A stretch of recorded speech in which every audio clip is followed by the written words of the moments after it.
Yeah, I'm not really excited for this. So this right here is my S21 Ultra. I think I've mentioned it in other videos that the camera lenses on it are cracked, just because like I use this while I'm working on stuff. So like garage things.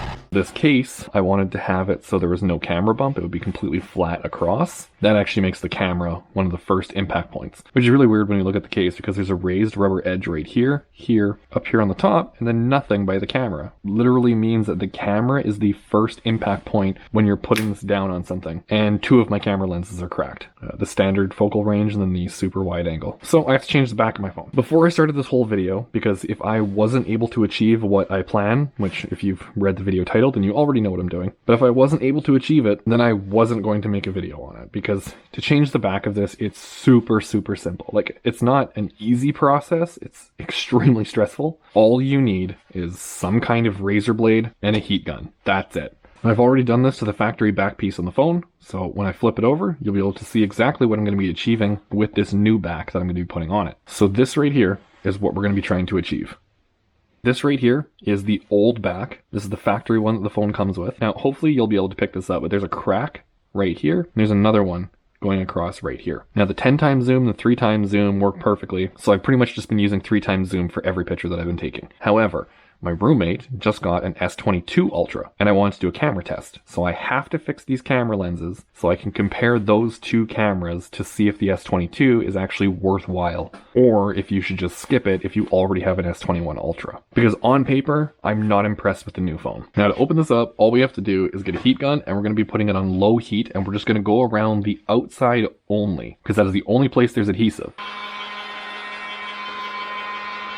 So now that it's warmed up, you basically want to get it to the point where it's like uncomfortable to hold, but it's not like overly hot. Now you can just take some kind of razor knife and you want to start on the bottom between the two antenna cutouts. Now I didn't reapply any kind of adhesive, so it just has residual adhesive that was actually on the phone itself that I didn't clean up holding it on. So I don't actually need this, but I just wanted to demonstrate how far you need to go in. Because when you start cutting on this corner, you only have to go in about 1.5 to 2 millimeter, and you're just going to cut all the way across. And then you should probably try to get like a plastic spudger or something under in here to hold it up, because in this corner right here, just after the cut for the antenna, and then this screw, which you're not going to be able to see, you're going to want to get in here going more toward the phone and then start prying it up and cutting. Now this is the most dangerous part because it could slip, cut your finger, break the back glass, etc. But once you get around this corner, you can start working on this corner. Once you have both corners done, you'll be able to pull it up enough that you can just kind of prop it with your finger, or again, leave some kind of like plastic thing in there. And then you're just going to cut all the way down here, right up to this corner. And then again with this, all the way up to this corner. And when you get to this corner here, it'll be significantly easier than these ones. So if it's not easier, then you need to do more cutting, because you'll be able to see the glue all the way through the inside that you haven't cut off yet. Then once you get to here, you just pry it across. And then at that point, I was able to lift all of these corners up, so only this was stuck. And I got right in here with a razor between the camera and the metal frame itself. And I was just kind of prying it over until I had a nice gap, and then I could lift it up. I also had to reapply heat probably 10 times throughout that entire process. Now you're going to want to be covering the camera so that way like nothing is like getting on them, fingerprints, dust, etc. Because once you put this back on, you're not going to be able to get that off. So I put it back in the case backwards so that way the cameras were covered. Then I just put that aside while I took all of like the colored film off of this. Now there's more to this because you have to remove the camera, but we'll get into that in a second. Now that this is off and the phone is put aside, next thing we got to do is heat up around here with the heat gun. Because as you can see, there's adhesive. So this adhesive right here goes on the colored film that's on the back of the glass.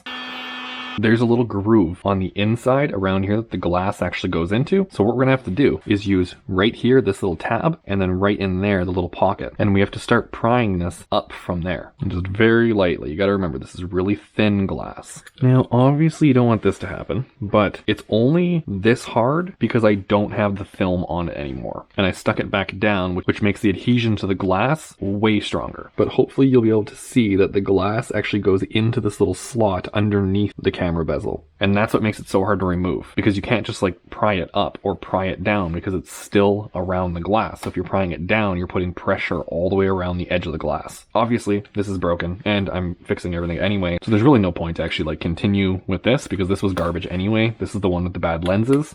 And if you really wanted to be a little bit more brave, you can actually pop these lenses out and you could just change them and keep all of the factory parts for the rest of the phone. Which, if you're skilled enough, you could probably do that without actually removing the entire back. So just apply heat to here and then just push them out from the inside, and then the exact same thing with the replacement ones. If for like whatever reason you only wanted to change the lenses, that was your issue, but we're here for the whole package. So I'm just going to clean all this stuff up, move it aside for now. That's just going to be a later problem. We can just take this whole thing out. And right here, at this point, we could theoretically be completely done. All I need to do is peel this off, stick it on the back of the phone, apply a little bit of heat, press it in to make sure the adhesive is good all the way around, so that way I know that it's still weather sealed, and then I can be completely done. However, I do want to peel this coating off, but the adhesive is pre-applied to this. So I'm going to be using the cold to my benefit, because right now it's not going to be as gummy and stretch. So I should be able to get this adhesive off, which if you're replicating this, you could just put this in the freezer for a little bit. So that way you could cool it down. So now I'm just trying to look for like a good starting point. And right here on this corner, it's going to be really hard to pick up because of the camera that I'm using, but I can actually get in here and I can put the knife right underneath the adhesive. So I can actually peel it completely off of the back film. And once I start getting enough of this lifted up, yeah, so you can actually see that the blade is coming completely through now, and I'm lifting the adhesive off of the back film. Now I just got to continue doing this all the way around until the entire thing is lifted off. And to prep the phone, I just have to go over with rubbing alcohol and just clean off the old adhesive that's on here, so that way there's no adhesive on the phone. It's ready for the new adhesive, and once this is prepped and ready for the install, we can start making this back glass clear. So I actually just realized that after taking all the adhesive off, the camera lens bezel is actually missing a lot of pieces. So there's a diffuser in here that I have to take out and put back in there.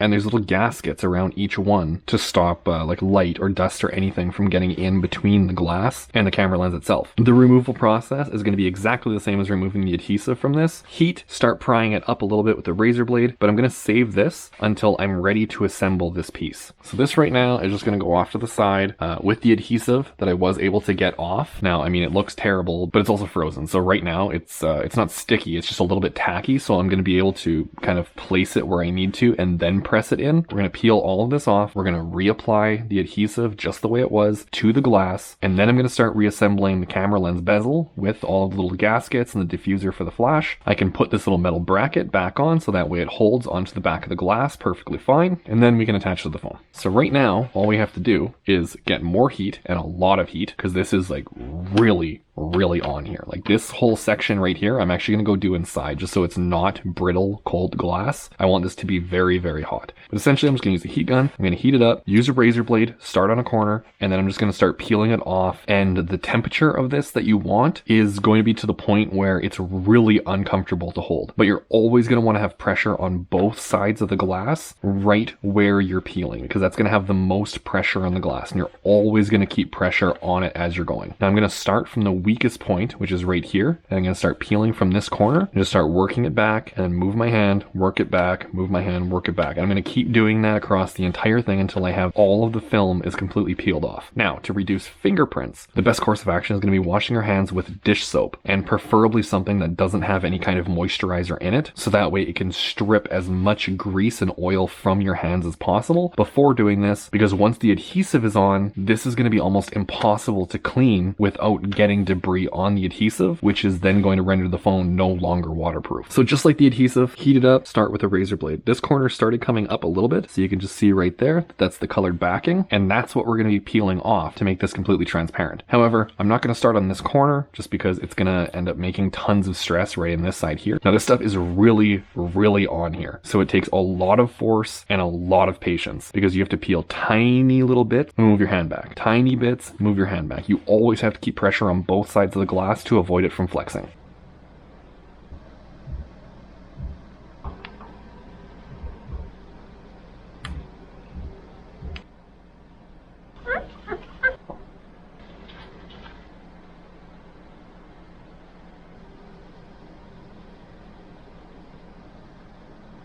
Now, I changed a lot of stuff from what I had previously said. Most importantly were the lenses. This whole shroud that goes all the way around it, like the metal bezel, this is the original one that the phone actually comes with. Because on the replacement one, like the finish was really bad on it. So even though this has a few little scratches, the overall construction of it is just significantly better. So I'm willing to deal with a couple scratches in replacement to having like super rough edges and everything, because like the edges all the way around are refined on the original one. On the replacement one, there was kind of like rough corners and stuff. Like you could feel the machining mark where it wasn't fully finished. The sandblasted finish on the outside was also a little bit different. So it gave like a really weird gray color. Like when you move it, it wasn't all like a uniform color. So it's just lower quality aluminum that they used for it. The third reason I kept the original one was because the chamfer around the flash is almost non-existent in the replacement one. It's almost a completely straight hole all the way through. So you have this nice shiny chamfer on all of them except the flash on that replacement one. So by using the original one, we have the same mirror chamfer across all 6 of them. The last thing was behind the lenses for the top and bottom here is that it didn't have the black surround. So it was a black circle on the glass, the silver metal, and then the black of the lens itself. And it was the exact same thing down here. Plus, reusing the original one, all I had to do was replace the lenses. So I just heated them up, pushed them out, stuck them right back down with the factory adhesive that was already there. I also used the heat gun and like pressed them in to make sure it actually made a good seal on soft adhesive, so it would actually like flow in and still make it weather tight. So this entire phone is still 100% waterproof. All of the adhesive around the entire border, as well as right along with the camera bezel, the lenses, everything is fully sealed back together. Now there's a couple interesting parts here that I wasn't really expecting. So right here, outside of the case, Belle is calling me.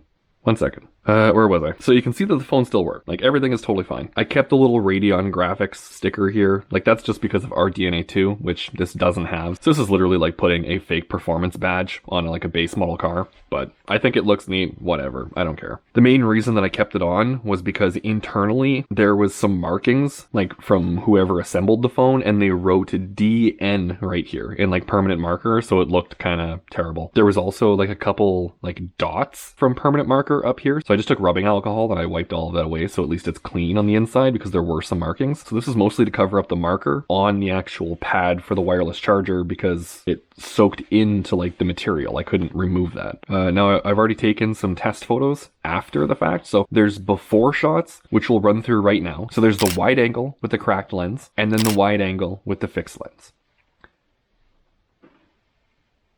Then we have the 108 megapixel camera with the cracked lens and again with the fixed lens. Then we have the 3x optical. That was totally fine before. And again, still basically identical because nothing changed. All I did was I opened the phone and I put it back together. So that example was basically just to show that the cameras didn't degrade further than they were. They are as good as they were and better for the ones that have been fixed. And finally, we have the periscope camera at 10x optical zoom. That was before and after. Again, basically no difference at all. So this phone is like 100% just as good as it was. Every single thing works. The 2 cameras are fixed. It's completely transparent. And I think it looks absolutely awesome. Like this has such a 90s vibe to it. It reminds me of that like clear purple N64. According to my analytics, a lot of you are going to be too young to even know what I'm talking about. Some things that I found interesting here. Now this phone specifically is an SMG 998W. This is a Canadian variant Snapdragon phone. Now the U and U1 variants of this phone are the US market. The U is for carriers. U1 is specifically from Samsung directly. Now the interesting thing, at launch, when this phone came out, it was around like $1,200 US, something around there. And at the time, in Canadian funds, that was about $1,600, $1,700, somewhere in that ballpark. Now, the list price in Canada is $2,100 Canadian for no reason. Now, that's just something that we're all used to. Everything in Canada costs significantly more for absolutely no reason. Like our population count is so low that the fact that we even get stuff like this, it's just remarkable on its own. Because importing things specifically to Canada, companies will usually break even because we don't have a market that actually supplies the demand for individual products, which makes sense that this is based off of the US phone. However, the thing that's really interesting is that in Canada, we use sub-6 5G networks. We don't have millimeter wave. We live right beside the US and we're using a US variant phone, and the only difference is it's been modified with Canadian firmware, so that way it uses the metric system. And then right here And here you can see that 2 of the millimeter wave 5G antennas are physically missing from the phone. So not only does this phone cost more in Canada, but it's also missing parts. And I never would have really known this until taking it apart, just because we don't have millimeter wave 5G. But I did notice that when I was running U1 firmware throughout the beta, I didn't have 5G access. It would not work. So I don't know. Take this as food for thought. When you buy a phone in Canada, you're overpaying, and you're also getting a US model phone that literally has parts removed. Now, I just got off the phone with Bell. They also sent me a text. Basically, I'm kind of regretting this entire decision now, which the way the phone sits, I was going to sell it for around $800 to $1,000, somewhere in there, if I were to be buying the S22 Ultra, which I'm not. I'm not going to be buying that phone because there's nothing substantial that stands out to me. It's not worth me jumping on that price range to get essentially the exact same phone with a built-in S Pen, and the AI for the same cameras has been increased. So I'm not going to pay for a free software update just to One UI 4.1, because when this phone gets One UI 4.1, the same camera optimizations are going to be embedded. It's the same hardware. So I'm not about to drop another $2,000 to have a software update for the camera lenses and then an S Pen that goes in. I'd rather just buy the S Pen case, deal with it, wait for the software update, and then just pocket the over $2,000 that I end up saving by not buying one. However, they just said that I can get $300 more than my trade-in value, which was $490. So that means that I could get essentially $790. And that's pretty much right in my like ballpark of $800 to $1,000 was like my selling range if I were to be buying the S22. I might have to go talk to Bell and actually see if they'll take this as a trade-in for the same estimate because of the modified back. If I had just replaced it with the same factory color, it would have been fine. But now that I've modified this to make the phone completely clear, that's probably gonna change my trade-in value. Like, why couldn't they have just called yesterday before I did this?